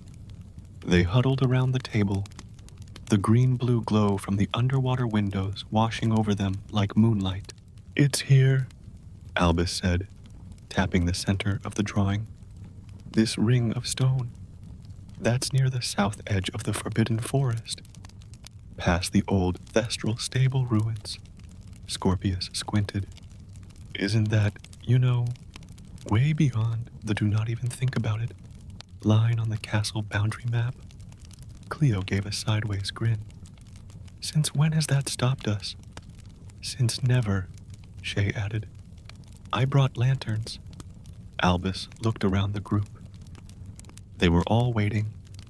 He said it simply, "Let's go." They left at midnight. There were no patrols that night. Even the ghosts seemed to be elsewhere. The castle slept, and the forest waited. Their boots crunched on frost-covered grass as they slipped down the slope behind the greenhouses, past the boundary stones, and through the break in the fence that had existed longer than any of them had been alive. The air shifted as they passed the tree line. It always did in the forbidden forest. Things were quieter, deeper, like sound had to ask permission to exist. They walked in silence, Albus at the front, Shay behind with the lantern, Cleo holding the map, and Scorpius bringing up the rear, muttering sarcastic goodbyes to civilization. It took them an hour to find the stones, half buried in moss, arranged in a perfect circle. They jutted from the earth like teeth. Some had carvings, others had been worn smooth by centuries of rain and secrets. "This is it," Cleo said. "It matches exactly." The lantern light flickered as Shay raised it higher. In the center of the circle, hidden by overgrown vines and dirt, was a trapdoor. Wooden, blackened, ancient. Scorpius stepped forward. "Okay, but let's pause a second. Isn't this the part in every story where someone says, 'Let's open it,' and then gets eaten by tree goblins?" Cleo rolled her eyes. "You're stalling." "Correct." Albus reached down and touched the handle. It was cold, but not locked. He pulled. The trapdoor creaked open, revealing a steep set of stone steps, descending into darkness. No wind, no smell, just the feeling of old air waiting. They looked at each other. Then, one by one, they descended. The air grew colder the farther they went. Not the chill of night, but the deep cold of things left untouched for centuries. Their footsteps echoed off stone walls, and moss glistened on the edges of each step like green frost. The stairs ended in a wide underground chamber. The ceiling arched high, held up by tree roots that had pushed through the rock above. There were markings on the wall older than Hogwarts, symbols that flickered faintly as their lantern light passed. In the center of the room was a pedestal, and on the pedestal, another book. But this one was open. "It's waiting," Shay whispered. Cleo moved toward it, her eyes scanning the runes. "These aren't modern spells. These are binding glyphs." Scorpius stared upward. "Why is this underground? Why under the forest?" Albus said nothing. He felt it again, that quiet tug, behind his ribs. The same feeling the vault had given him. A purpose. He stepped forward, and the room responded. Light poured down from the ceiling. The walls pulsed. The roots trembled. And then, the book turned a page on its own. More symbols. A drawing. A diagram. A door beneath a lake. A circle with a cross through it. Words formed at the bottom of the page in glowing script. Awaken the second memory. Balance has shifted. Vault 2 awaits. No one spoke for a long moment. Then Cleo broke the silence. "There's another one." Shay blinked. "Like the first vault? But somewhere else?" Scorpius whispered. "Under the lake." Albus nodded slowly. The vault wasn't the only one. It was just the first. They climbed the stairs back in silence.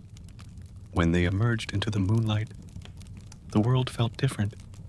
Hogwarts looked unchanged in the distance, but something beneath it had shifted. A new quest had begun, and deep under the ground, something else had started to stir. The next day, Hogwarts was perfectly normal, which, of course, only made the night before feel even stranger. Lessons continued. The castle buzzed with chatter. Peeves threw dung bombs at the charms corridor again, and Professor Longbottom accidentally tripped over his own vines in herbology. But the four of them couldn't focus. Cleo kept going over her sketches of the map. Scorpius made sarcastic jokes, but couldn't stop glancing out the windows toward the lake. Shay had tried 3 times to enchant a spoon to point toward the next vault, and only succeeded in making it vibrate ominously. Albus, meanwhile, had a dream that night, but this time it was different. He didn't see the forest.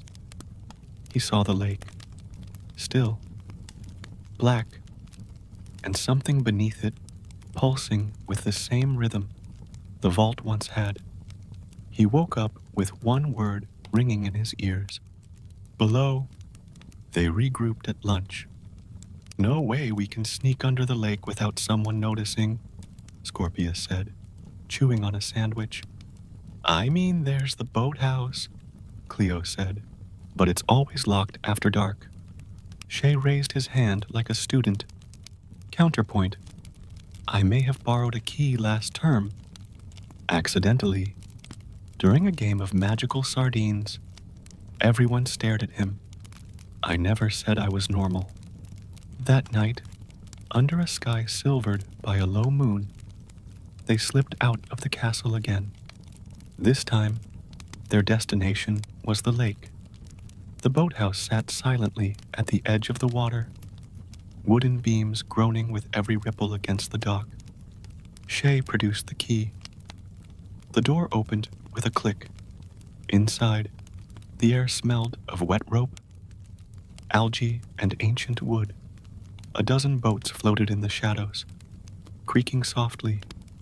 Their lanterns cast long, rippling shadows on the walls. No one's been down here in weeks, Cleo whispered. Albus stepped onto the dock and looked out across the lake. Mist curled over the water's surface. But below it, he felt it again, that pull. Down there, he said. How far? Asked Scorpius. Far enough that whatever it is doesn't want to be disturbed. So, obviously, Shay said, we disturb it. They found what they needed in the boat supply cabinet. Ropes, water-breathing potions left over from the Tri-Wizard trials decades ago, labeled use with caution property of McGonagall. Even old enchanted cloaks that clung tightly to the body for deep water navigation. They drank the potion, one by one, cold, minty, with an aftertaste like regret. Then they waded into the lake. Underwater, everything was quieter.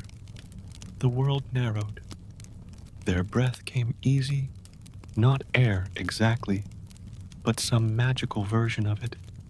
They swam down, lanterns enchanted to follow, and there, deep beneath the surface, they found it, a stone platform carved into the lake bed, covered in silt and kelp.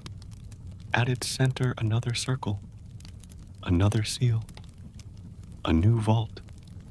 The lake had never looked so still, even in the earliest mornings, when fog drifted lazily across its surface, or in stormy afternoons, when thunder cracked over the distant mountains. It always seemed alive. But now, standing on the edge of the stone platform that marked the site of the second vault, Albus could only describe it as waiting. They'd marked the place carefully. 4 stones, enchanted by Cleo, glowed faintly around the perimeter, so no one, not even a curious merperson, would accidentally disturb it. The vault hadn't opened, not yet, but the runes carved into the platform had begun to pulse faintly, like a distant heartbeat. Shay was the first to speak. So, what now? We knock? Say the password? Summon an ancient magical elevator? No, Cleo said, not looking away from the platform. It's not ready yet, but it's waking up. Scorpius sighed and rubbed his arms. Why do I always feel like this is the part where something bursts out and tries to eat us? Because last time, Albus replied, something nearly did. The group laughed nervously, but the silence afterward was heavy. They were on the edge of something again, just like before. But this time, the vault had found them first. Back at Hogwarts, life had become something of a double life. Classes continued. Exams crept closer. Professor Viridian assigned impossible transfiguration essays. But underneath it all was the vault, and it was getting louder. Albus began hearing it in the back of his dreams, like whispers underwater. Not words, not yet, but patterns, like memory taking shape. Then one night, the platform opened. It didn't split or rise, it simply melted away. The water above it, held back by magic older than the castle itself. Beneath the surface was a spiral staircase, carved from obsidian, lined with glowing threads of blue light that hummed softly, like a tune half remembered. Albus, Cleo, Scorpius, and Shay stood at the edge and looked down. "This is it," Albus said, and they descended. What met them at the bottom was not another vault knot in the way they expected. It was a room, round, stone. Endless reflections echoed across its surface. Though nothing was mirrored, the walls whispered. As they stepped forward, their footsteps triggered glyphs that lit the ground. A sigil pulsed at the center. Then the voices came. "You carry memory not meant for this time." The voice wasn't singular. It was a chorus. Gentle, curious, ancient. "We are the keepers of thresholds. You have found what was lost. You have awoken what was resting." Cleo raised her wand, uncertain. "What are you?" "The question is not what," the voices said, "but when." Shay whispered. "That's not reassuring." A pedestal rose. This one bore not a book, but a mirror. But when they looked into it, they didn't see themselves. They saw Hogwarts, burning, flooded, empty, whole, changing. Time flickered. Realities overlapped. "You have touched the first memory," the voices said. "You now stand at the second. There are 5. Albus stepped forward. "Why us?" The mirror brightened. "Because you listened. Because you remembered." The light consumed the room, and then they were back at the lake. The platform closed, the water calm again. None of them spoke. The vault wasn't a place. It was a path, and it had only just begun. Just 5 words, written in flowing black ink. "The next memory is calling." None of them slept much after that. They took turns staying awake, keeping watch, half expecting another letter to appear, or for the vault itself to send them another vision. The lake remained still, but their minds buzzed with restless energy. Albus found himself rereading the letter again and again, searching for any hidden meaning in the curve of the script, the ink's slight shimmer under candlelight, or the invisible pressure the parchment seemed to carry. But it said nothing more. The next memory is calling. Calling them where? When? Why? By Sunday, Cleo had come up with a theory. "We're not supposed to find the next vault," she said. "It's supposed to find us. Just like the first 2. We're not hunting them. We're unlocking something. One piece at a time." Scorpius frowned. "So we just wait?" Shay, ever the optimist, said. "Or we could accidentally trigger it again by sneezing in the wrong corridor. Worked last time." But Albus was quiet. He wasn't sure it would be that simple this time, because the dreams were changing. Now, he didn't just see visions, he felt them. Cold rain on his face. The tug of gravity as he stood on floating stone islands. The flicker of fire in a tunnel too narrow to breathe. And always, always there was the door. The same starlight door. No handle, no key. But each night it glowed brighter. Until finally, one night, it opened. Not in the dream, but in real life. They were walking back from the library late, laughing about a defense against the dark arts essay that none of them had written. And as they turned the corner near the West Tower, a wall simply wasn't there. Instead, a hallway had appeared. Long, silver, silent, not made of stone, not lit by torches. The air hummed, like being inside a crystal bell. They didn't speak. They just stepped forward and walked in. They were no longer in Hogwarts. Not truly. The hallway had rules of its own. The walls reflected not their faces, but their thoughts. Shay saw a snow-covered field, had only ever imagined. Cleo walked beside a version of herself, older, powerful, unreadable. Scorpius' shadow split in two, one laughing, one weeping. Albus saw the vault, not one they'd entered, one still buried, and then a light ahead, a third vault. They stepped into the chamber. This one was different. It wasn't carved in stone, but built from light. Its walls shimmered like sun through a stained glass window. Floating above the floor, a cube pulsed gently, held in place by invisible forces. The voices returned. You have chosen to remember. Now you must choose to act.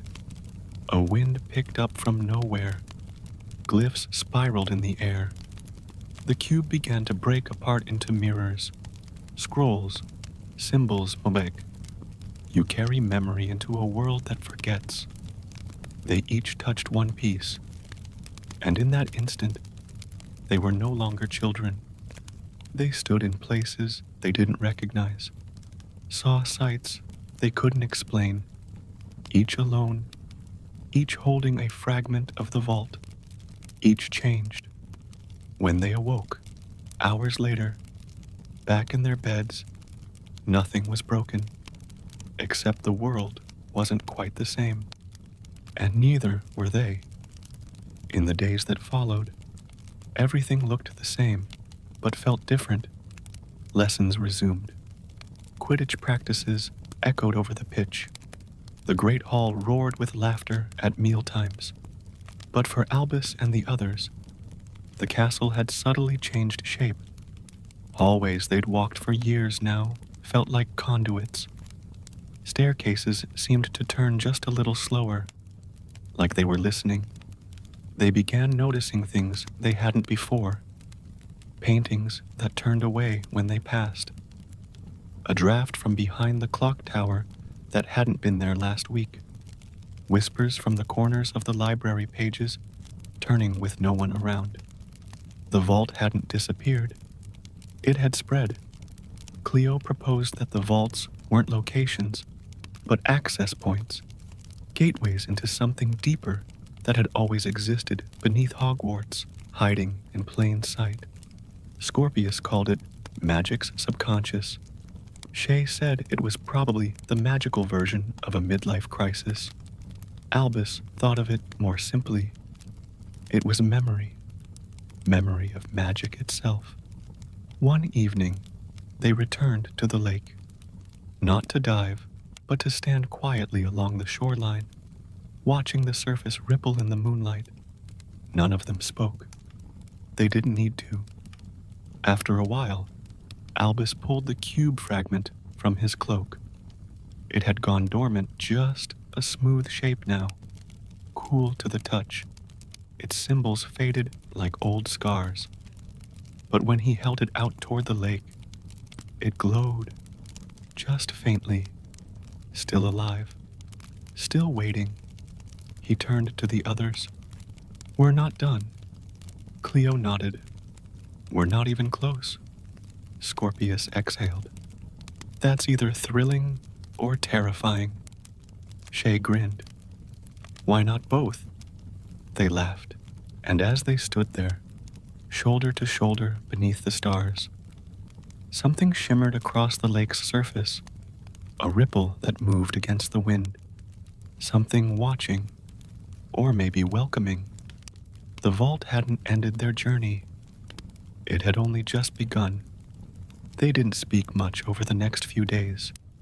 What they'd seen, what they'd touched, it wasn't the sort of thing you could easily explain. But something had changed between them, silently. A thread of understanding that tied them closer than before. The fragment that each of them now carried began to show unique traits. Cleos emitted occasional sparks when near the library. Shay's grew warm under starlight. Scorpius reflected emotions like a mirror when he laughed. It pulsed gently. When he grew quiet, it dulled. Albus stayed cold, but when he pressed it to his palm, it vibrated like it was attuned to something he hadn't yet found. One morning during breakfast, the ceiling of the great hall enchanted to show the weather flashed briefly. A blink, almost imperceptible. It showed stars when it was meant to show sunlight, then returned to normal. They all noticed it. A message, maybe, or a warning. That night, Albus opened his journal and began writing, not about the vaults, or the fragments, or even the dreams. He wrote about them as friends, about Cleo's furious notes and star-chasing theories, about Scorpius' awful impressions of Professor Binns, about Shay's habit of always offering food when no one knew what to say. He didn't know why. Maybe because he understood now. The vaults weren't just calling him. They were calling all of them, because some magic wasn't meant to be held alone. It had to be remembered, together. It started with a smell, a faint metallic tang that drifted through the corridors of the dungeons one morning. Most students dismissed it as something from the potions classroom, maybe a mislabeled vial, or another of Professor Slagwick's disastrous volatile infusion experiments. But Albus knew better. He had smelled it before once, faintly, during their first encounter with the Mirror Vault, and again, when he held his fragment of the cube near the lake. It was a scent that didn't belong to anything physical. It was memory, raw, unfiltered, unsettled. By the time lunch ended, it had spread beyond the dungeons. Scorpius noticed it in the Great Hall. Cleo claimed it lingered near the astronomy tower. Shay sniffed his robes and accused himself of forgetting to wash them for 2 days, until even he admitted it was something else. That night, they met again in the empty classroom, 2 floors above the hospital wing, their unofficial headquarters. Runes were scribbled across the blackboard. Maps were pinned to walls.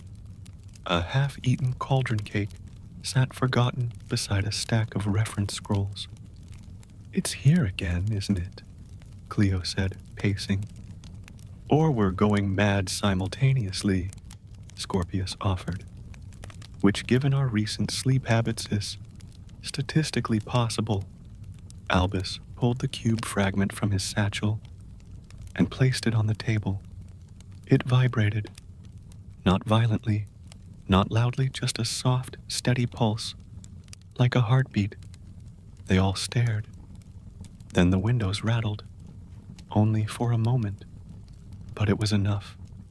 "That's new," Shay muttered. Cleo reached into her own satchel and pulled out a runestone. She pressed it to the cube. The glow intensified. Blue, then green, then violet. Scorpius sat back. "I think it's found the next one." Albus nodded slowly. "Or it's waking it up." Outside, thunder rolled, but there wasn't a cloud in the sky. The following morning, strange things began to happen. A staircase changed direction before anyone stepped on it. The suits of armor at the North Hall began humming in sync. Professor Kettleburn's magical creatures refused to exit. Their pens, Evan the salamanders, hid under ash. Students whispered about bad enchantments or a curse going around.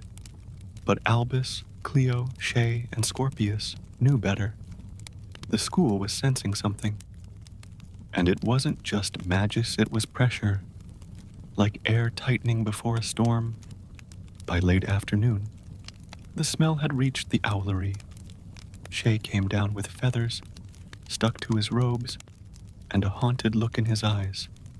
They're circling like mad up there. Wouldn't land, wouldn't deliver. They just kept flying in spirals. Something is building, Cleo said. That night, the cube fragment began to spin. Not fast, but slow, methodical, orbiting its own axis atop the table like it was tracking coordinates. Albus leaned in. It's triangulating. Scorpius groaned. Don't say words like that unless you're holding a map and wearing a cool hat. Cleo already had the map. She laid it flat and began marking ley lines, intersections, overlays from Hogwarts' oldest architecture. The cube's spin changed whenever she got close, and then it stopped. The glowing edge pointed to the one place they hadn't dared explore, the room of requirement. They'd been in it before, years ago, during first-year adventures or whispered dares from older students. But this felt different. This wasn't the room showing them hidden broom closets or stacks of old Quidditch gear. This was something older. When they reached the 7th floor corridor, nothing was there. No door, no shimmer, just a blank wall between two ancient tapestries. But the cube fragment was glowing in Albus' hand. He held it up, and for the first time, it didn't just pulse, it whispered. Not words, just breath. Like someone inhaling. Shay was the first to move. He walked back and forth 3 times, focusing hard. We need to find what was lost, he muttered. We need to find what was lost. The wall rippled. A door appeared. They exchanged glances. Albus reached forward, turned the handle, and the door swung inward on silent hinges. Inside was not a room. It was a forest. Tall silver trees glowed faintly under a starlit sky. The floor was mist. The air buzzed with magic, so dense it felt like velvet against the skin. And in the center, hovering a few inches above the ground, was a statue. No, not a statue. A person, frozen in time, eyes closed, hands outstretched, as if reaching for something just out of sight. The voice returned. You have found the guardian of memory. To awaken the next vault, a price must be paid. The cube grew hot in Albus' hand. The next vault was here, but it was guarded. Scorpius took a hesitant step forward. What does it mean? A price? Blood? Time? Our leftover cauldron cakes? The guardian didn't respond, or rather it couldn't. Still frozen, as if it had been standing there for centuries, preserved by some ancient magic. Cleo reached out, her fingers just brushing the edge of the mist. She's in stasis. Deep magical suspension, probably layered with protective runes. Can we wake her? Shay asked. Albus held up his cube fragment. It pulsed. The guardian's eyes opened. They weren't eyes like theirs. Not entirely human. They shimmered with constellations' tiny stars, spinning across irises of deep indigo. When she spoke, her voice echoed without sound. You are not the first, but you may be the last. The air around them thickened. The vault of echoes must remain sealed unless memory can survive its unraveling. Albus frowned. What does that mean? But the guardian didn't explain. She simply extended her hand. Choose, she said. Before any of them could ask how, the mist around her swirled, and from it emerged 4 glowing threads. 1 red, 1 gold, 1 silver, 1 blue, house colors. Each thread hovered in front of them, waiting. A single truth must be offered, the guardian whispered. One that was never spoken aloud. A truth buried beneath shame or fear. Only then may the path continue. The group fell silent. Then Cleo stepped forward. I once tampered with a memory charm. On someone else. She looked down. I wanted to know what it felt like. I didn't ask. I still remember the way they blinked after, like a part of them had gone missing. Her thread absorbed into the air. The guardian nodded. Scorpius was next. I pretend I don't care what people think, he said. But every joke is armor, and I hate that I need it. His thread vanished too. Shay took a deep breath. I'm terrified that one day I'll forget who I am. That all of this magic, school, friendship won't be enough to hold me together. Blue thread gone. Only Albus remained. His voice was quiet. I sometimes wish I wasn't his son. The words hung in the air. I wish I could be just me, not a Potter. The final thread disappeared. The guardian's starlit eyes shimmered. Truth has power, and power opens memory. The ground trembled. Behind her, a new doorway appeared circular, edged in runes that pulsed in time with the cube fragments. Glow. The vault of echoes was open. They stepped inside, one by one. It wasn't a room in the traditional sense. It was a space between thoughts, a corridor of voices, whispers, flickers of memory darting across invisible walls like fireflies. Every sound, every footstep echoed back at them, not as sound, but as feeling. Shay gasped. I just heard my mum singing. That lullaby from when I was 5. Cleo closed her eyes. I heard my brother, the day he left for Durmstrang. He said goodbye. I never knew. Scorpius turned in a circle. There's a version of me, standing with my grandfather. We're both smiling. That never happened. Albus said nothing. He didn't need to, because the vault wasn't showing him someone else's memory. It was showing him his own, but not from the past, from the future. A vision of himself not as Harry Potter's son, not as a student, but as someone standing before a crowd of witches and wizards, speaking, guiding, remembered not for his name, but for his choices. The echo faded. In the center of the chamber was another cube, larger, dimmer, sleeping. Albus approached. As he touched it, the room inhaled, and the cube lit, memory preserved. The vault whispered, truth accepted. The journey continues. Then they were outside again. The door was gone. The guardian vanished. But something had changed. Each of them held a new mark like a star, etched faintly into their palms. The second memory had been claimed. And ahead, somewhere deep in the castle or beyond it, the third was already stirring. Albus looked up at the sky. He didn't feel afraid. He felt ready. Because now he knew who he was becoming. And it was only the beginning.